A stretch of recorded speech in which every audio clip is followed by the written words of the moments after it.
Good at দক্ষ হওয়া বা পারদর্শী হওয়া, ব্যাড এট অদক্ষ হওয়া বা অপারদর্শী হওয়া, ফিল লাইক ইচ্ছে হচ্ছে বা মনে হচ্ছে, ফন্ট অফ ভালো লাগা, পছন্দ হওয়া, থিঙ্ক অফ বাবা বা কারো কথা বাবা।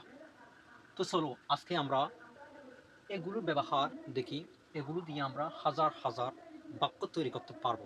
তো কিভাবে একটা স্ট্রাকচার দিয়ে হাজার হাজার বাক্য তৈরি করা যায় সেটা আজকে আমরা এই ভিডিওতে দেখব। প্রথমে আমাদের দেওয়া আছে গোটেড। গোটেড মানে হচ্ছে দক্ষ হওয়া। তো যেমন আমি রান্না করতে দক্ষ, আমি খেতে দক্ষ, এক্ষেত্রে আমরা এই গোটেডটি ইউজ করব। তবে এই কীভাবে বাক্যগুলো তৈরি করব সেটা দেখি। প্রথমে আমাদের সাবজেক্ট আনতে হবে, subject plus am is or, then plus good at plus good এটের পরে বারক থাকলে বারকের সাথে আইনজি যুক্ত করতে হবে, প্লাস আইএনজি প্লাস অবজেক্ট। তাহলে যেমন আই এম গুড অ্যাট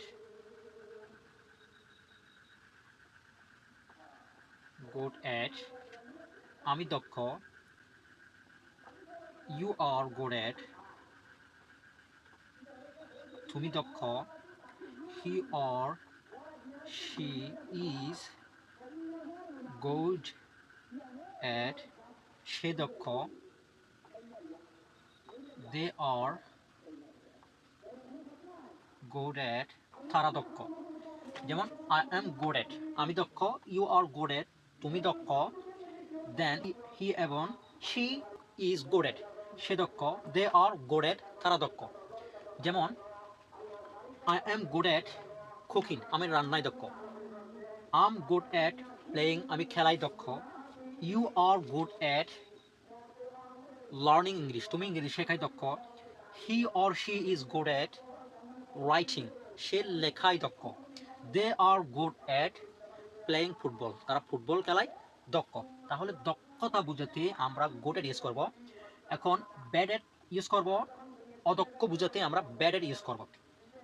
যখন কোনো কিছুতে দক্ষ ছিলাম বুঝাই তখন আমরা এম ইজ আর না বসিয়ে আমরা ওয়াজ আর বসাবো। যেমন আই ওয়াজ গুড অ্যাট আমি দক্ষ ছিলাম, ইউ ওয়ার গুড অ্যাট তুমি দক্ষ ছিলে, হি অর শি ওয়াজ সে দক্ষ ছিল, they were good at I was good at playing আমি খেলায় দক্ষ ছিলাম, you were good at cooking তুমি রান্নায় দক্ষ ছিলে, he or she was good at playing football সে ফুটবল খেলায় দক্ষ ছিল, they were good at cooking rice সে ভাত রান্নায় দক্ষ ছিল। তাহলে দক্ষ ছিল বুঝাতে আমরা ওয়াজ ওয়ার ইউজ করব। দেন যদি দক্ষ হব বুঝায় তাহলে আমাদেরকে ওয়াজ ওয়ার না বসিয়ে will be good at use করতে হবে। ওকে, দেন আমাদের আছে ফিল লাইক। ফিল লাইক মানে হচ্ছে ইচ্ছে হচ্ছে বা মনে হচ্ছে বুঝাতে আমরা ফিল লাইক ইউজ করব। তাহলে কিভাবে সেন্টেন্স তৈরি করতে হয় সেটা আমরা দেখি। প্রথমে আমাদেরকে সাবজেক্ট বসাতে হবে, sub plus feel like plus verb plus ING plus object. যেমন I feel like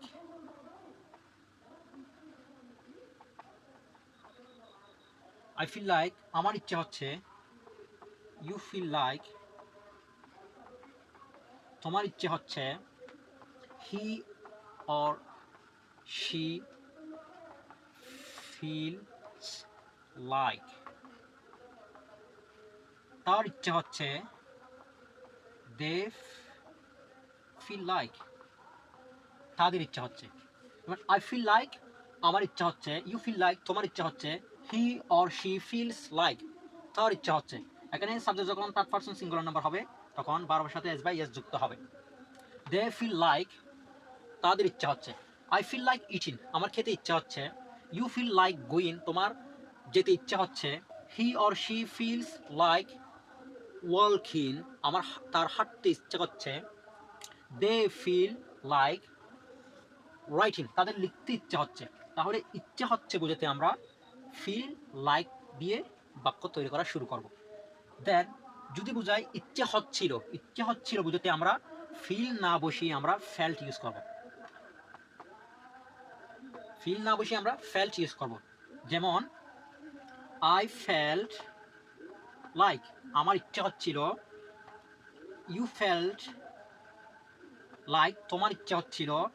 and then he or she felt like, তার ইচ্ছা হচ্ছিল। দেন দে ফেল্ট লাইক, তাদের ইচ্ছা হচ্ছিল। আই ফেল্ট লাইক ইটিং, আমার খেতে ইচ্ছা হচ্ছিল। ইউ ফেল্ট লাইক গোয়িং, তোমার যেতে ইচ্ছা হচ্ছিল। হি or she felt like coming, তার আসতে ইচ্ছা হচ্ছিল। দে ফেল্ট লাইক গোয়িং, তাদের যেতে ইচ্ছা হচ্ছিল। তাহলে ইচ্ছা হচ্ছিল বোঝাতে ফেল্ট লাইক ইউজ করব।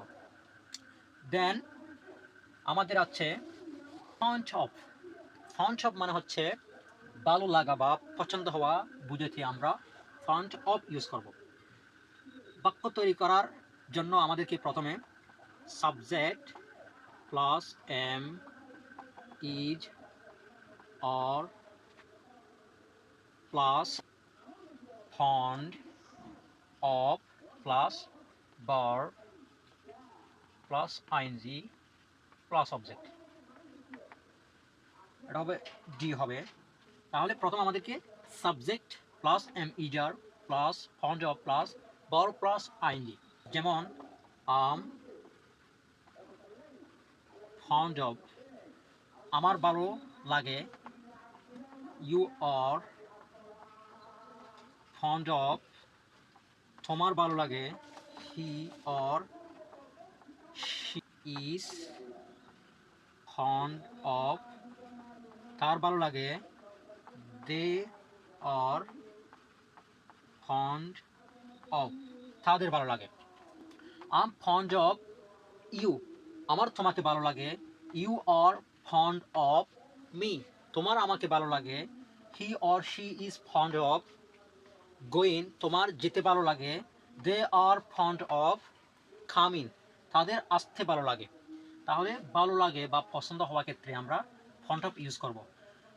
ভালো লেগেছিল বুঝাতে আমরা এম ইজারের জায়গায় আমরা ওয়াজের ইউজ করব। তাহলে বুঝে গেল ভালো লাগা বা পছন্দ হওয়ার ক্ষেত্রে আমরা ফাউন্ড অফ ইউজ করব।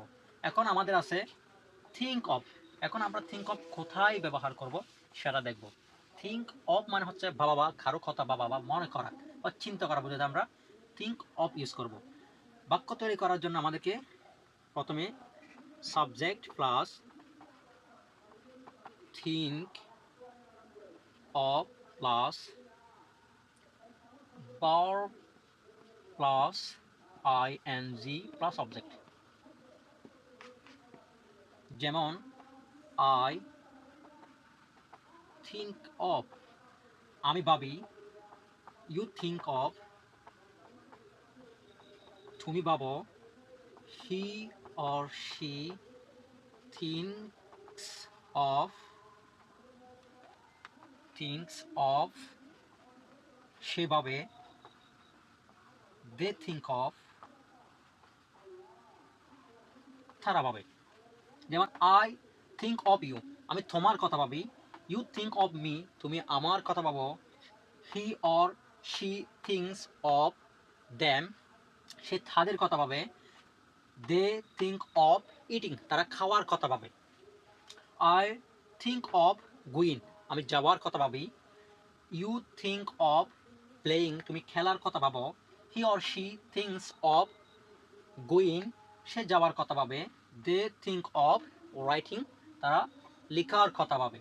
তাহলে কথা ভাবা বুঝাতে আমরা থিঙ্ক অফ ইউজ করব। দেন যদি কথা ভেবেছিলাম বুঝাতে আমরা থিঙ্ক না বসিয়ে থট ইউজ করব।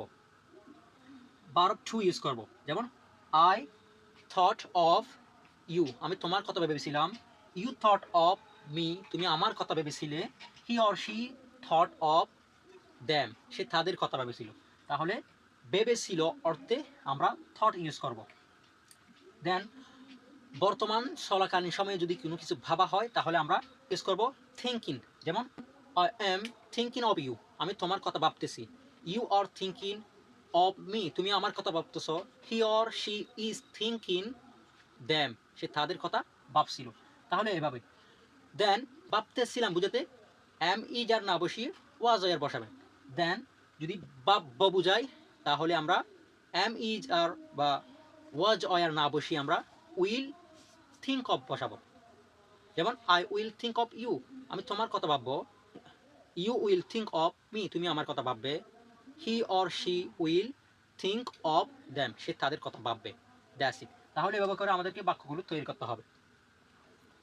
তো আজকে এতটুকু। ভিডিওটি যদি আপনাদের ভালো লাগে থাকে অবশ্যই চ্যানেলটি সাবস্ক্রাইব করবেন আর কমেন্ট সেকশনে জানিয়ে দেবেন আপনাদের মতামত, ভিডিওটি কেমন হয়েছে। তো পরবর্তী ভিডিও পাওয়ার জন্য সাথে থাকুন, সুস্থ থাকুন। টিল দেন, আসসালামু আলাইকুম।